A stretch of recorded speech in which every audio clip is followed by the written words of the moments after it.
In Exceed, you will select a character and take all of that character's cards to use during the game.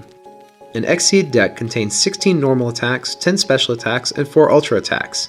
Special and ultra attacks are unique to your character, while normal attacks are standard among all characters.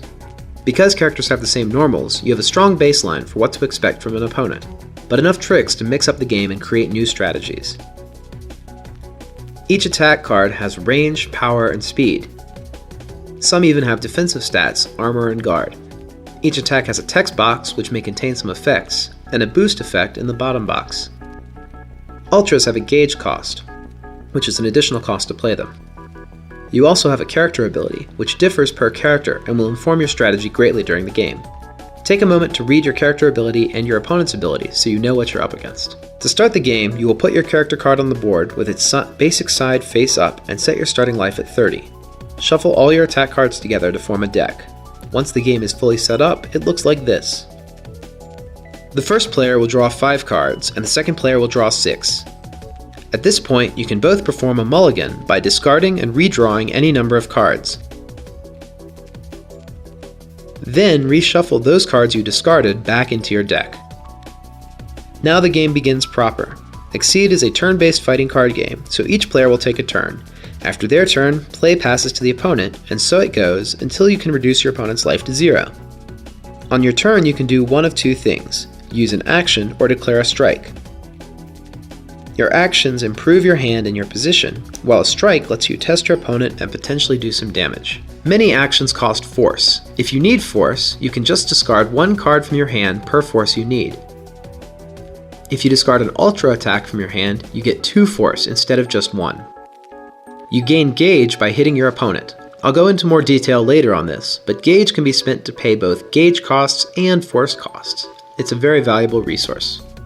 There are 6 actions you can take. At the end of any turn when you did not strike, you get to draw a card. The simplest action is to prepare. This lets you draw a card. Since you also draw a card at the end of your turn, you get 2 cards total, and this is the fastest way to build up your hand. Beware of leaving yourself vulnerable, however. Also, there's a hand limit of 7 cards. If you ever have more than 7 cards after drawing your card for the turn, you'll have to discard down. You can move by spending 1 force per space moved. For example, if I wanted to move like this, I would spend 1, 2, 3 force. Moving past the opponent costs 2 force, so I would have to spend 5 to get over to here. After moving, you also draw a card, so just moving 1 space won't degrade your hand too much, but using an all-out run forces you to commit to a much smaller pool of attacks. You can alter your options drastically by using a change cards action. This lets you pay any amount of force to draw 1 card per force spent. Since you can use your gauge as force, and since ultras provide 2 force, it's possible to use change cards to create a quick hand advantage, or to stack your discard pile for characters who care about that kind of thing. Each card has a boost effect at the bottom, and these sometimes cost force to use. Boosts are often a more effective way to get things done. For example, this run boost lets me close 3 spaces, which would have cost me 3 force using the move action. Some boosts will even cause you to declare a strike. In that case, you wouldn't draw a card at the end of the turn. Once per game, you're allowed to reshuffle your discard pile back into your deck. If you don't do it manually with this action, it happens automatically when your deck runs out. The advantage of a reshuffle is that you can prevent your opponent from counting your cards once your deck gets low. You only get 1 reshuffle per game. If your deck runs out a second time, you lose immediately. Exceed.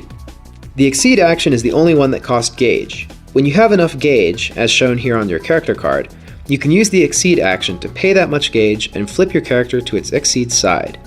While in this mode, you have an enhanced character ability that replaces your old one. Some Exceed modes are pure upgrades, while others are complete mode changes. When and whether to use Exceed mode is an important part of your strategy. Instead of using an action, if you think your position and cards are better than your opponent's, you can strike. To declare a strike, choose one of the 3 types of strike and perform it. You can do a normal strike by playing a card face down from your hand. An EX strike is performed by playing 2 cards with the same name face down from your hand. EX attacks have better speed, power, and defense than normal attacks. If you don't want to spend your options, or you don't have any good options, you can do a wild swing and play the top card of your deck without looking at it. Who knows, you might get a lucky hit. After the player who initiated the strike plays, the opponent also performs a strike. Then, you reveal both of the strikes. If you reveal an EX, go ahead and discard the extra card. If you reveal an Ultra, you have to pay Gauge to use it. If you play an Ultra and can't pay for it, then you'll have to discard it and make a Wild Swing instead.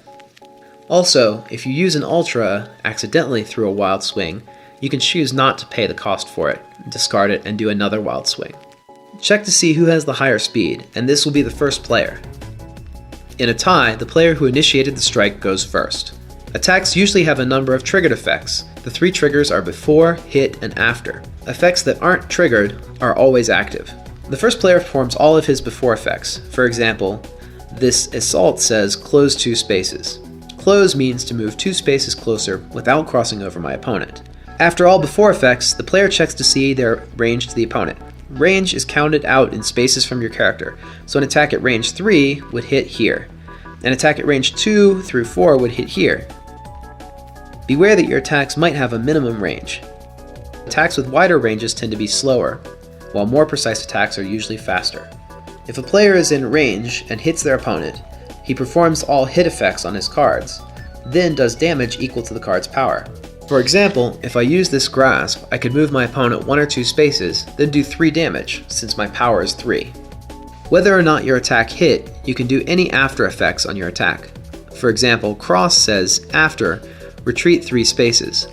So if we were arranged like this, I would swing, do some damage, then retreat 3 spaces. It's important to note that in Exceed, you move as far as possible for each effect. So even if I only had 1 space available, I would still go as far as possible when performing the cross effect.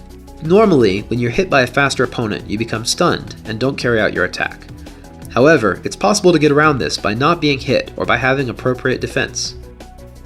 Some attacks have defensive stats, guard and armor. Armor reduces the damage you take from an attack by a fixed amount, and guard means you are not stunned if you take this much damage or less.